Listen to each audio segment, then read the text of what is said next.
Okay, guys, good morning or good afternoon. Today is our first day of AP World. It might be your first day of school for the 2020-2021 school year, or it might be your second, depending on blue or orange day. But I wanted to say that I'm really excited to be back, and I'm really excited to be teaching you this year. Some of you may know me, Miss Garner. Some of you I was able to sub for last December before I started working full-time teaching AP World.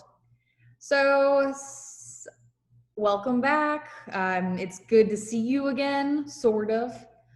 And welcome to what will be a very interesting school year, okay? I know things are a little uncertain right now, and I know a lot of you are maybe a little worried, maybe a little concerned. I want you guys to know that we're gonna do our best here at Columbus High. Every one of the teachers is really, really excited to be back. We're excited to be trying new things. We might make a few mistakes here and there with all this new technology, but we really are trying, okay? And we hope everything is gonna be great, okay? So guys, this is my first class with you, and I wanted to go ahead and establish some routines, okay? Every single day when you come to my class, we're gonna be using a PowerPoint. And not gonna lie, my students last year, they really liked my PowerPoints. I really try to make them interesting for you. I try to make them bright. I give you dates, I give you lesson plans, I give you some gifts, some pop-out stuff. I do my best, okay? Every day when you come to my class, you're gonna see this kind of a screen. Not the history thing, I'll change it every day. But I want you to know that I will really try to keep you guys entertained, okay? And as soon as we're done with this first page, we are gonna go over to a agenda, okay? Every day I have to keep this agenda for myself, honestly. I'm a little disorganized, and I like the students to see exactly what we're planning on doing today. I also like students to see this right here, this little period 0 and unit 0, all right? We're gonna talk about that today. We are gonna talk about units and periodization and a little bit about how this course is going to look, okay? Every day you are going to know what period we are talking about and what unit we are talking about, and that's really important, okay?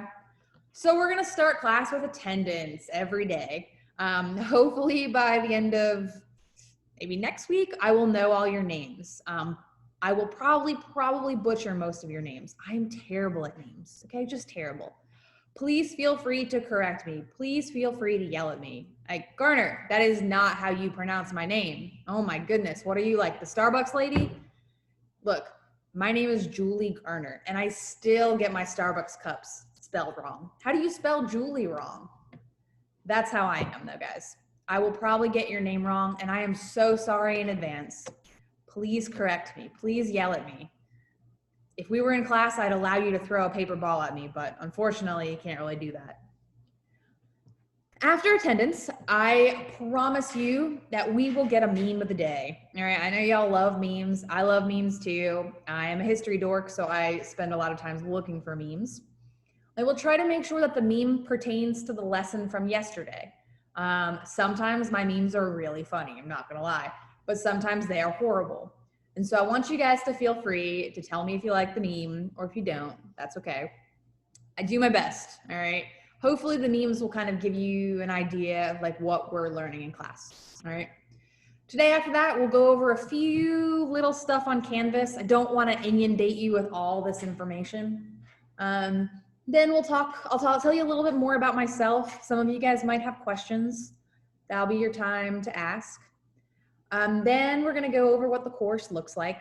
Not too much. You guys learned plenty of that in homeroom today. Then we're gonna start period 0. Okay, I'm gonna show you a 3-minute video, pale blue dot. It's awesome. It's like the best way to begin a world history class. And then finally, I am going to let you guys work on your assignment for today. What will happen is I will send you into individual breakout rooms. So you will still have to stay on Zoom, but you won't have to listen to me talk, okay? So moving on from there, Here's our memes of the day, guys. I mean, it's okay. It's not great, but eh. The good news for you guys is that I am not assigning a textbook this year. I have given you access to an AP World textbook, and I strongly suggest you read it, but I will not force you to. It will really, really help though if you read the 4 or 5 pages every night, kind of coinciding with my lecture. That will really help you, okay? Yeah, success kid, one of my all-time favorite memes. Please don't sleep in my class. It's like one of my biggest pet peeves. Last year I had one student who tried to sleep in my class and he did lots of jumping jacks in the back of the room. So guys, if you feel like this is boring and you really gotta like just move around, I get it. You can get up, you can do jumping jacks, that's cool. That's fine by me, okay? All right, so a little bit of housekeeping this year, guys. So I know y'all talked about this earlier in homeroom, and so I want to emphasize it. This year, the honor code is going to be emphasized with online work. All right, the honor code is really, really important. Don't cheat, don't plagiarize. Very, very self-explanatory, okay? You don't want to cheat, you don't want to get caught. It's a long-term process. Just don't do it, okay? I know you guys are all smart and brilliant people if you put your mind to it. So if you're having trouble, study, all right? Or come talk to me. Don't cheat, okay? Please make sure to follow the Columbus High Zoom etiquette policy. Now, look, please don't eat like a whole smorgasbord of food in front of me, but if you gotta eat a little here and there, that's fine. I will probably always have coffee with me, so I'm not gonna be mad at you if you're drinking. Just follow the rules, guys. They're not asking that much. I'm going to leave the chat open for now. I want you guys to ask lots of questions. That's what I'm here for, to answer them, okay? But please keep it civilized and please keep it PG. I know you guys know what that means. And by civilized, I mean, if we're talking about ancient China, let's not talk about the 2020 election, okay? Let's keep this a civilized conversation. Ask me questions, but you don't have to attack me. You don't have to attack your sophomore colleagues, okay? Let's keep this fun. Let's keep this easy and fresh, okay? I trust you guys. Please don't make me take that chat bar away, all right? I will, but don't make me do it. Okay, guys, so a lot of you have had siblings that went to Columbus High, right? And I bet they had Mr. DeQuatro or Miss Whitaker or Miss Albright or Mr. Forgy or whomever else taught the class. So a lot of you might be thinking like, who is this crazy lady? Who is this like person who's sitting here? I don't know her. I mean, I know she's a new teacher, but who is she? All right. You can ask me questions on the sidebar, okay? But for now, let me tell you a little bit about myself. All right. My name is Julie Garner, and originally I am from New Jersey.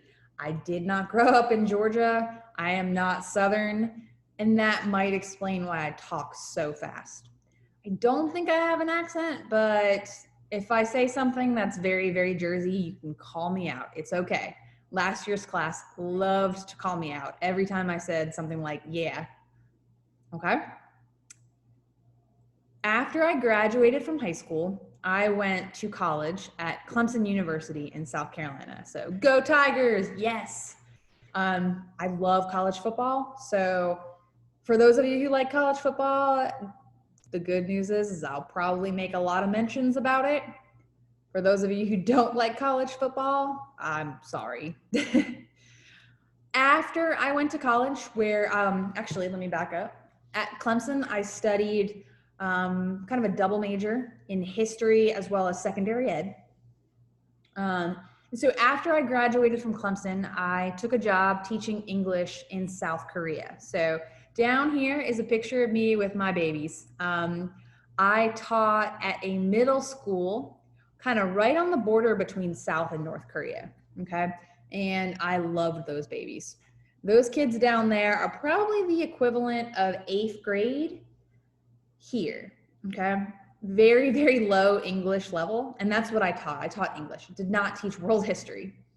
Very low English level, but very fun kids. I laughed a lot, and we ate a lot of chocolate, and we played a lot of English music, and we did a lot of games. So when we get back into the classroom, we're gonna play a lot of games, okay? I'm a big fan of games. I think that sometimes that's one of the best ways we can learn. So I wanted you guys to know when we get back here, we're gonna play games, and we can thank those little kids in the corner down there for that, okay? So in addition to that, after I came back from South Korea, I went to Auburn, all right? So at Auburn, I got my master's in history, and I'm also still a student at Auburn. So after I got my master's, I decided, what the heck? I'm gonna stick around to get my PhD.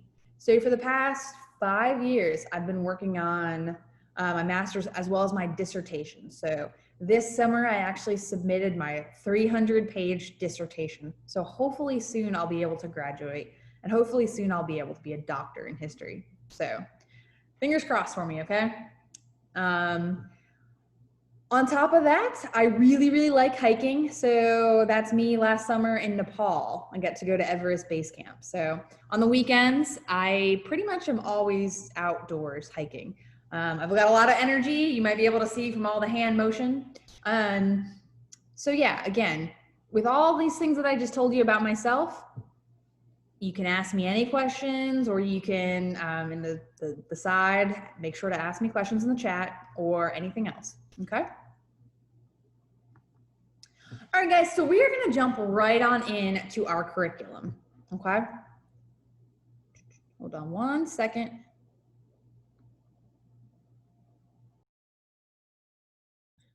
Okay, guys, sorry, I had to take a little break, but I'm back. Again, we're gonna jump right on in to learning about how the AP World History curriculum works.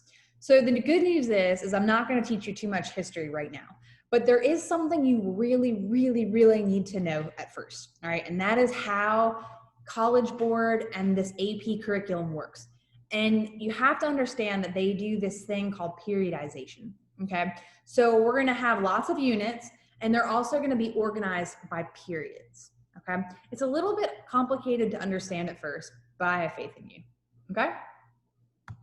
So guys, if you're gonna be taking notes from me, this is a good place to start, okay? Periodization. It's kind of a big fancy word, but it's pretty easy to understand. It's basically what we do when we thematically put things that are very similar together, okay? So guys, I told you I'm a college football fan, all right?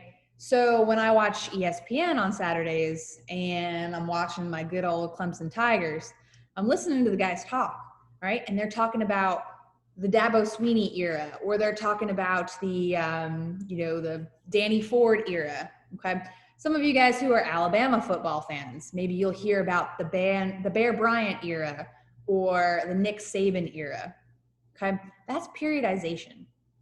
You're taking something kind of arbitrary and you're making it out to be a really important period in somebody's life cycle, okay? So guys, it is this process of categorizing the past into separate, quantified named blocks of time to name the study of history easier to facilitate, okay? Basically, how about this? Today's your first day of 10th grade, and that's awesome. But right now, you're in your high school period, right? 3 years ago, you were in the period of your middle school era, right? And then, let's see, 7 years ago, you were in the elementary school period, okay? When someone does this great biography about your life, that's how they're gonna periodize you. They're gonna say elementary school, middle school, high school, college, okay? This year, your 10th grade year might be completely different from your 9th grade year. or it can be completely different from your 11th grade year.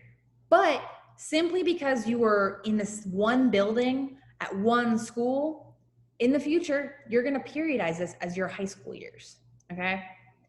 Does that make sense, everybody? I know it's a little hard to really conceptualize. I really like this picture too. It's kind of how this like really broad periodization of history, okay? We've got the Stone Age, okay? We've got the modern era, and then we've got the future, all right? This is a really easy way to kind of boil down how we as humans think about history, okay? Now, why is this important? This is really, really important, guys, okay? So guys, your curriculum in AP World, it has 4 major periodizations, okay? Period 1 is 1200 to 1450. Period 2 is 1450 to 1750. Period 3 is 1750 to 1900. And period 4 is 1900 to today, okay? You don't really need to know dates in this class, okay? You don't need to know the American Civil War stopped in 1865. You don't really need to know that the Mongols invaded in 1271, or you don't need to know that stuff. But you really need to kind of categorize these major events into periods, okay? Does that make sense? It's really kind of complicated too. Okay, so one thing for me, and I'm a modern historian, I find the modern era to be the most interesting. It's really hard for me to think, okay, period 4, somehow we've got World War I and World War II and the Cold War and then coronavirus? How are we gonna throw that together? But you'll see that all these events kind of have similar connections. They've got, conflict. They've got resolution, okay? They've got peace and decolonization and all this kinds of stuff. You'll see that even though some events don't have anything in common, okay? The Inca and Maya civilizations, what do they have in common with like ancient Egypt? Well, we will see that they have a lot more in common than you think, all right? Periodization is really, really important too, as we're gonna talk about in a minute. But here's why you need to know these things.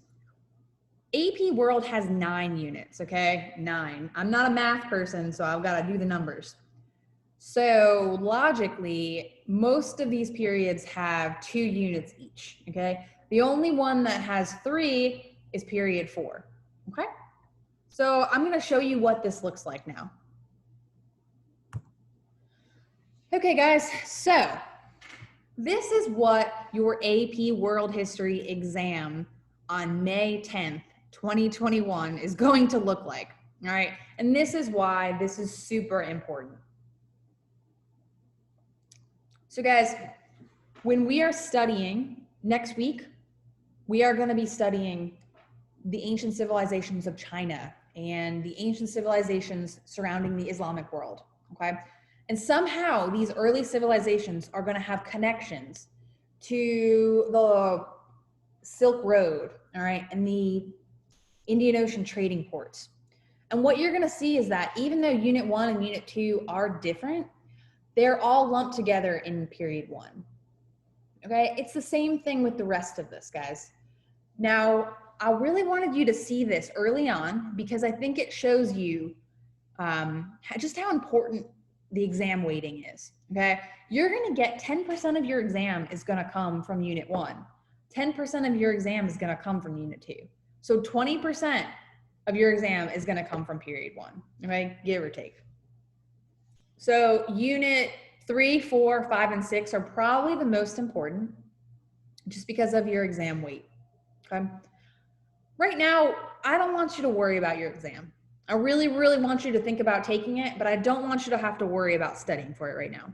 But I wanted you to see this because I wanted you to see how this course is organized. It's really, really well done. It's really organized in a great way. And here's why this periodization is important, okay? Are you ready? You ready for it? Yeah, I'm ready for it too. Okay, so guys, as I said, I really, really, really like the modern stuff the best. I really liked period 3 and I really liked period 4. So my examples are gonna come from there, okay? This is how AP World History is going to look.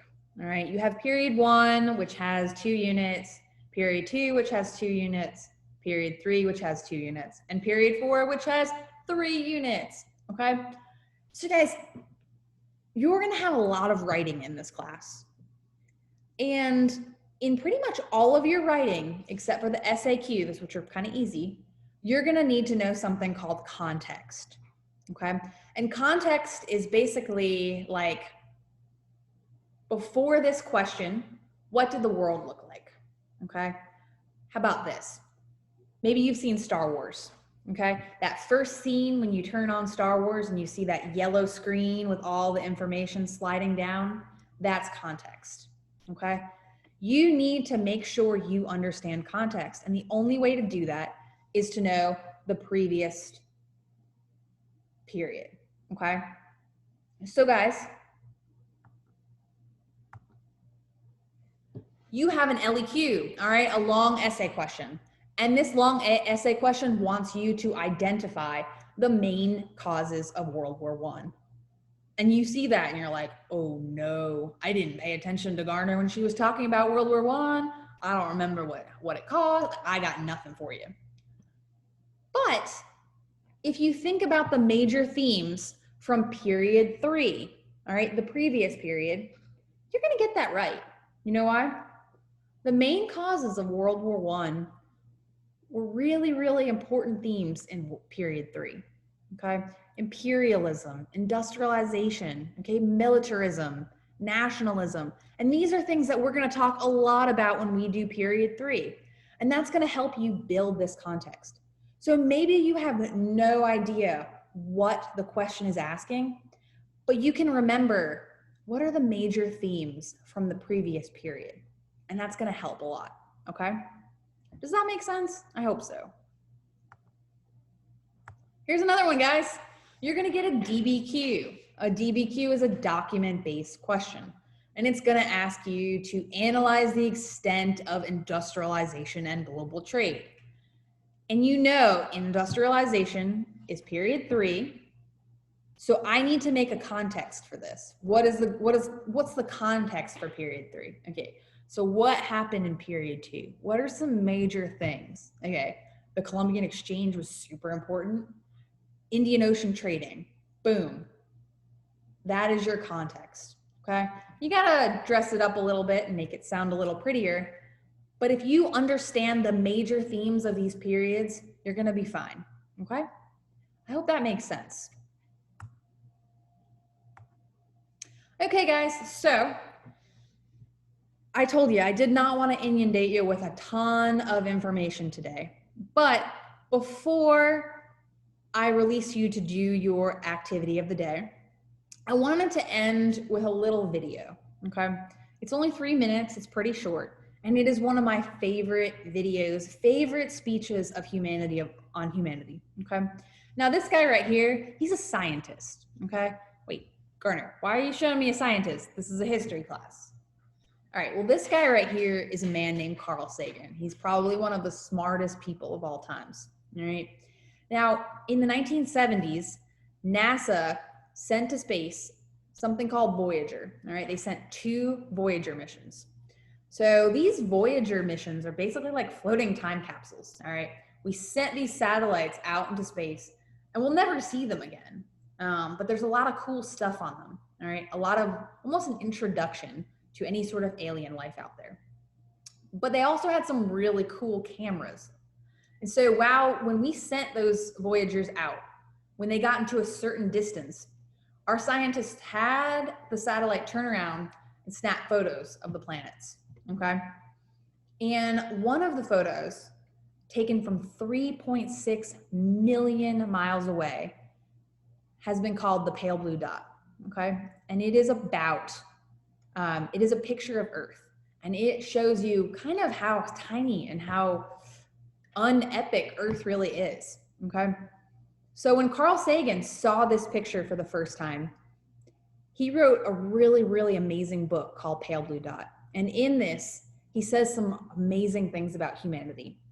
And I think it's a really good way to start an AP World History class, okay?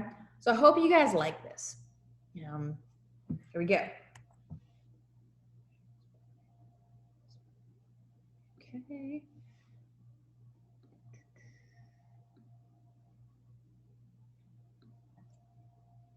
Share screen. All right, guys, here we go.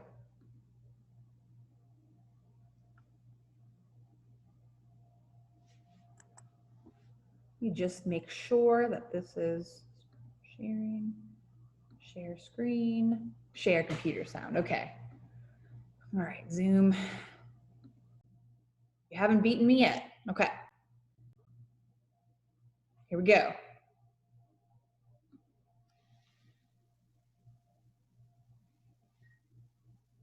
From this distant vantage point, the Earth might not seem of any particular interest. But for us, it's different. Consider again that dot. That's here. That's home. That's us.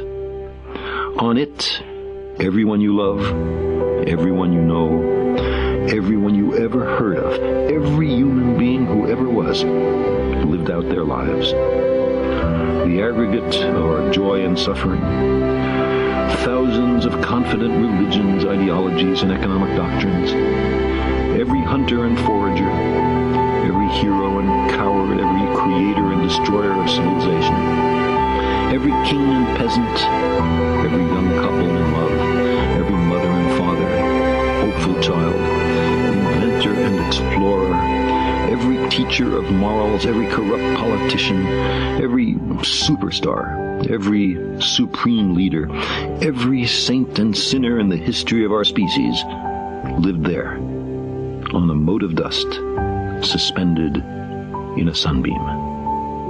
The Earth is a very small stage in a vast cosmic arena.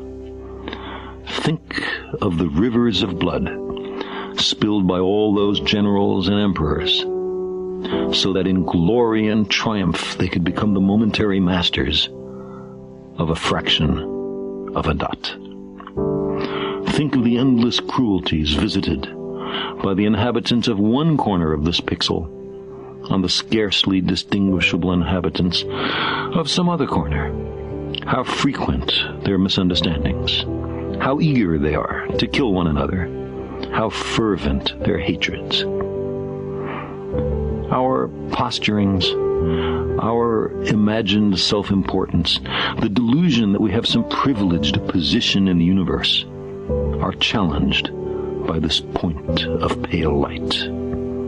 Our planet is a lonely speck in the great enveloping cosmic dark. In our obscurity, in all this vastness, there is no hint that help will come from elsewhere to save us from ourselves. The Earth is the only world known so far to harbor life. There is nowhere else, at least in the near future, to which our species could migrate. Visit? Yes. Settle? Not yet. Like it or not, for the moment, the Earth is where we make our stand. It has been said that astronomy is a humbling and character-building experience. There is perhaps no better demonstration of the folly of human conceits than this distant image of our tiny world. To me, it underscores our responsibility to deal more kindly with one another and to preserve and cherish the pale blue dot, the only home we've ever known.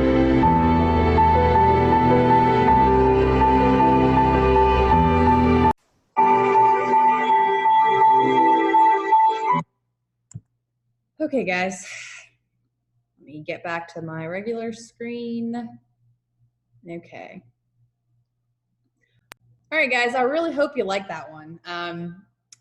I find that to be really humbling, and I think it's a good way to really open up a class about world history, because we're going to cover all of that stuff in this class. We're going to talk about crazy dictators and amazing technology. We're going to talk about wars and conflicts, and we're going to talk about peace and decolonization and imperialism and all these things that are really, really important and kind of help us to explain who we are as people and how we got here, okay? And I think this is going to be a great class, and I hope you guys enjoy it as much as I enjoy teaching it, okay? Let's see. Pale blue dots. Okay, so guys, today, what is going to happen is you are going to have a periodization assignment. So I want you all to realize how difficult it is to periodize things, all right? To make things thematically perfect, all right? So you're gonna go to Canvas, and you're gonna go to modules, and you're gonna go to period 0. And this is where your assignment is gonna be, okay? I have not opened it yet. I will not open it until I stop talking, because I know a lot of you will probably wanna jump the gun and go do it. But please listen to me first, okay? I wanna give you some more information. I know there's a lot of stuff here, but you don't have to read all of it, okay? If you just go ahead and follow along, let me show you what I expect from you. I know it's really, really hard sometimes to kind of periodize things, but again, we do it every day, all right? We have the middle school years, the high school years, the college years, all right? We have, for me, my brunette phase, or my blonde phase, or my purple hair phase, okay? We have all these things and how we periodize. And a lot of it is subjective. And I want you guys to realize just how subjective it is, okay? If I asked you to put your life into a periodization chart, you'd probably have something very different than maybe how your parents see it, okay? Maybe you would talk about who was your best friend for 3 years, and who was your new best friend, or who was your boyfriend or your girlfriend or whatever, okay? And your parents would probably periodize your life very different because of our different perceptions, okay? So guys, I gave you a model, and you will not be able to access it until you actually go ahead and submit your own, okay? I didn't want anybody to steal each other's stuff. So what I have done is I have chosen to periodize the music of Taylor Swift, all right? So I very much like Taylor Swift, and I find that Taylor Swift's very easy to periodize, okay? She goes through different musical phases.